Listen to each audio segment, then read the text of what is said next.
Chegou, pessoal, bom dia. Chegou, pessoal, o dia da gente trabalhar com o nosso livro Nordeste, certo? Esse livro que vocês devem devolver ao final do ano. Olha, ele diz aqui, volume único, quarto e quinto ano. Então, os meninos do quarto ano, eles estão vendo essa unidade 1 no livro deles, que o livro deles trata sobre os assuntos dessa unidade 1, só que aqui ele dá uma pincelada na região Nordeste, ele fala da história do mundo do Brasil, mas sempre voltando o olhar para a região Nordeste. Nós vamos começar aqui na unidade 2 e chegam os portugueses, certo? Ó, ele vai recomeçar do começo aqui, o destaque português na expansão marítima, que a gente já falou, né, da expansão marítima. Pronto, pessoal, aí vocês vão aí para a página 58 e 59,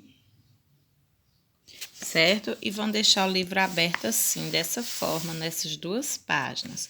O que a gente já tiver visto, a gente vai pulando. Eu vou mostrar um pouquinho para vocês.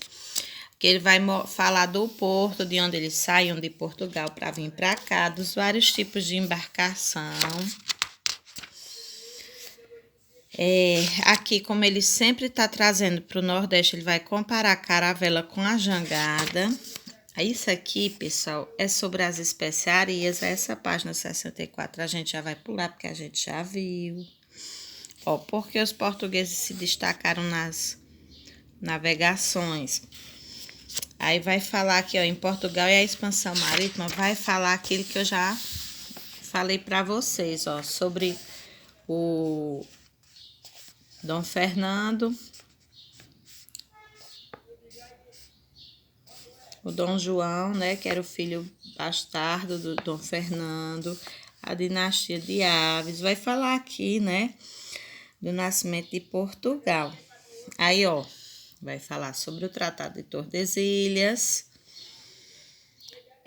sobre os instrumentos de navegação da época, aqui você tem o astrolábio, você tem a bússola. Aqui um apêndice, né, que é uma coisinha a mais, sobre a chegada dos marujos, né, essas pessoas que estavam nas embarcações. Pronto, então, essa parte que a gente for vendo, que a gente já viu, a gente não vai ver de novo, né? Isso aqui é lá em Portugal, a gente vai pulando. Mas vamos começar na página 58, tá bom? Pra gente pegar aquilo que a gente não tiver pego. Vamos lá. Então, pessoal, eu vou trabalhar com a leitura do livro. Eu peço que vocês acompanhem. E aí, claro, a gente vai explicando, tá bom? Então, olha aí. Unidade 2 e chegam os portugueses. Como você aprendeu na unidade anterior, diferentes povos indígenas já habitavam as terras que receberam o nome de Brasil. Nessa unidade, você irá conhecer um pouco da história das pessoas que vieram de muito longe para ocupar as terras onde os indígenas viviam. E saberá como foi o encontro desses povos tão diferentes. Aqui nós temos um quadro de Oscar Pereira da Silva, que o nome desse quadro é Desembarque de Cabral em Porto Seguro. Esse quadro, ele não foi pintado na época do descobrimento, ele foi pintado vários séculos depois, em 1922, né, no século XX. 1500, pessoal, é século XV, que foi quando Cabral chegou aqui. Esse quadro é de 1922. Um quadro pintado com tinta a óleo, no tamanho de 190 centímetros por 333 centímetros, está no Museu Paulista, em São Paulo. Então, pela maneira como as pessoas estão vestidas, as que estão desembarcando, né, dos barcos, você acha que elas têm hábitos parecidos ou diferentes dos indígenas? Né? E realmente, pessoal, foi um encontro pacífico. os índios receberam muito bem os portugueses, né? Que não sabiam o que era que estava recebendo. Então, você sabe o nome do país desse pessoal que vem nas embarcações, que chegaram aqui no Brasil nesse dia? Você sabe o nome dessas embarcações? Como era chamada? Que era usada para cruzar o Oceano Atlântico? Você imagina como era a vida dessas pessoas, desses marujos, lá no país onde eles viviam antes deles chegarem aí? Né? Que produto está sendo fabricado aqui? Esse quadro é de Benedito Calixto, moagem da cana da Fazenda Cachoeira, em Campinas. Foi pintado em 1900, óleo sobre tela. Está no Museu Paulista, em São Paulo também. Vocês sabiam que quando os portugueses resolveram morar no Brasil, eles decidiram plantar em grande quantidade a cana-de-açúcar aqui? Por que será que eles resolveram plantar a cana-de-açúcar? Você sabe dizer o nome de 2 produtos que são feitos a partir da cana-de-açúcar? Então, quando a gente for se encontrar em aula ao vivo para corrigir dever, eu vou perguntar se vocês pensaram nisso. Vamos virar a página. No dia, a partida do Tejo, que é um rio, em Lisboa. No dia 9 de março de 1500, os moradores de Lisboa acompanharam a partida de 10 embarcações do posto de Lisboa. As ordens do então rei de Portugal, Dom Manuel, eram para que essa esquadra, pessoal, é o coletivo de navios, são vários navios, certo? Se dirigisse à cidade de Calecut. Então, a esquadra saiu de Lisboa, que é a capital de qual país? Portugal. E ela estava em essa esquadra com 10 navios, que quem mandou foi o rei Dom Manuel. Estava indo para onde? Calicut, que fica onde? Nas Índias. Naquela época, Calicut era a capital de um reino indiano.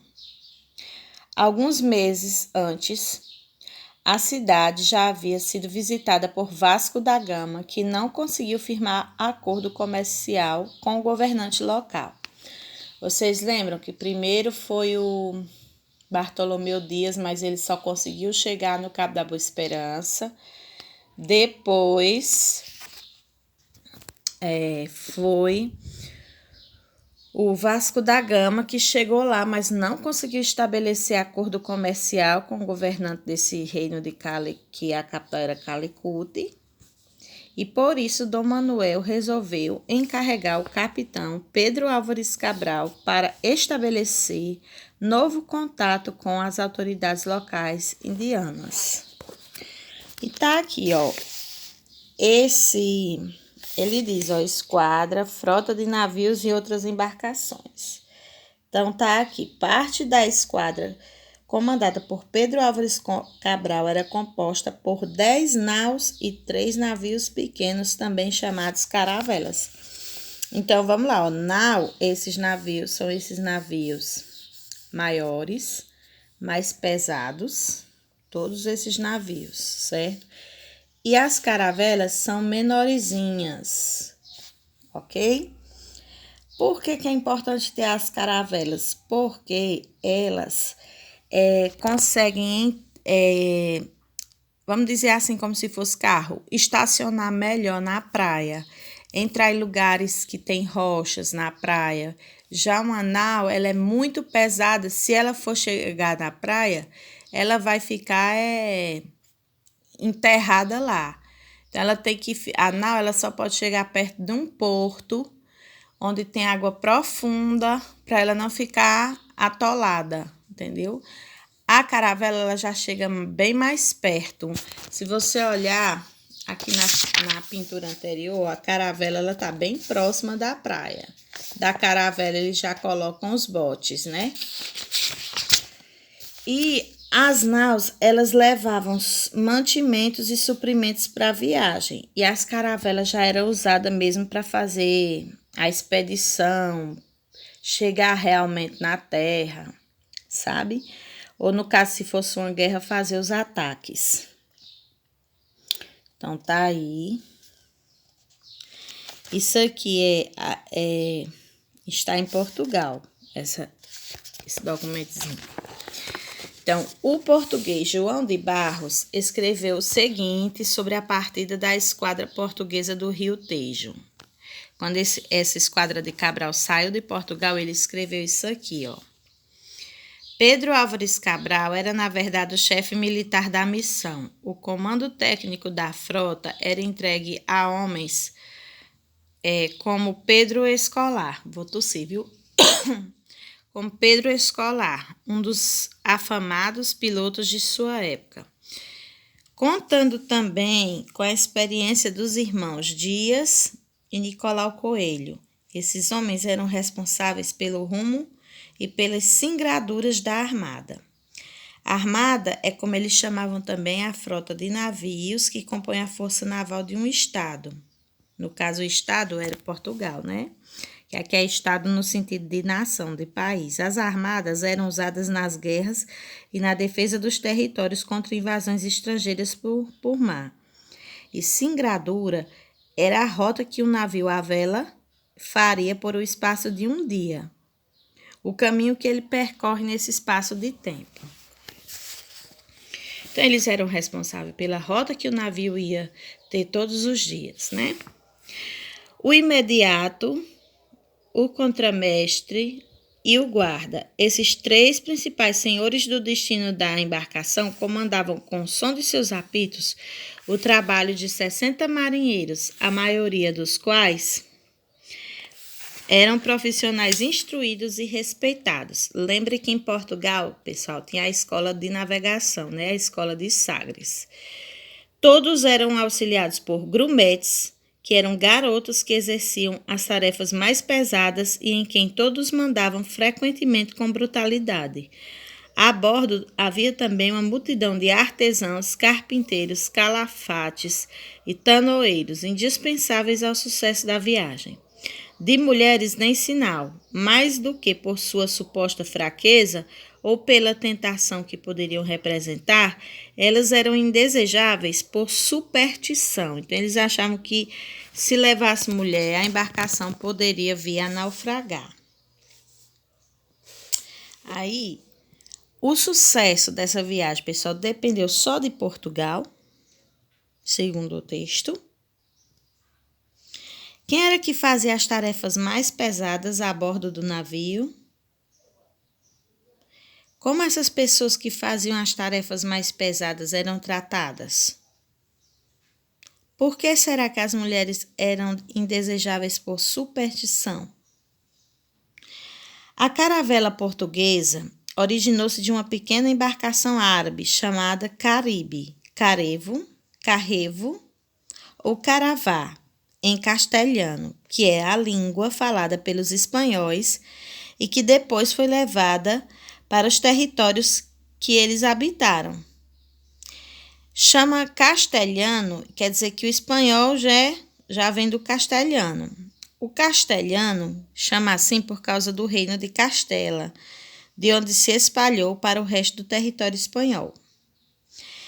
A embarcação caravela era conhecida foi originada pelos portugueses, mas a ideia de fazer essa caravela, que veio dessa embarcação árabe chamada Caribe, ou Carrevo, ou Caravá, em castelhano, essa Caribe, Carrevo, já era conhecida dos portugueses desde o século XIII.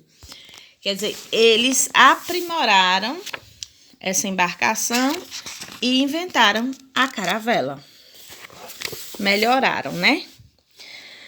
O modelo árabe era composto de 3 ou mais mastros. Pouco a pouco ele foi sendo aperfeiçoado. A caravela portuguesa já era mais estreita e comprida e possuía 2 mastros com 2 tipos de velas diferentes. As velas latinas, que eram triangulares, que é essa que está aqui na frente. E as redondas, que é essas atrás, feitas com tecidos retangulares. Então, tinha uma que era tipo um triângulo e tinha essa outra que era meio arredondada, que era meio parecida com retângulo, que ficavam arredondadas quando dava o vento. Isso permitia manobras rápidas que facilitavam a navegação quando feita em sentido contrário aos ventos. Então, um barco à vela, ele é levado na direção que o vento sopra, mas a caravela, ela conseguia navegar contra o vento, contra a força do vento. Aí, manda vocês observarem essas imagens da página 62, aqui é sobre as jangadas. Jangada, a foto em preto e branco, no rio Capiberibe, Recife, Pernambuco, 1964. E aqui uma jangada na Lagoa do Paraíso, no Parque Nacional de Jericoacoara, Ceará, em 2013. Então, você vê que as primeiras jangadas eram feitas artesanalmente, né, ó, com tábuas juntas uma à outra, né? Isso aqui realmente foi o dono da jangada, provavelmente foi ele mesmo que fez. E essa aqui não, ela já vem uma coisa industrial. Ó. Qual é o nome dessa embarcação? O que há de semelhante nas duas embarcações? O que há de diferente?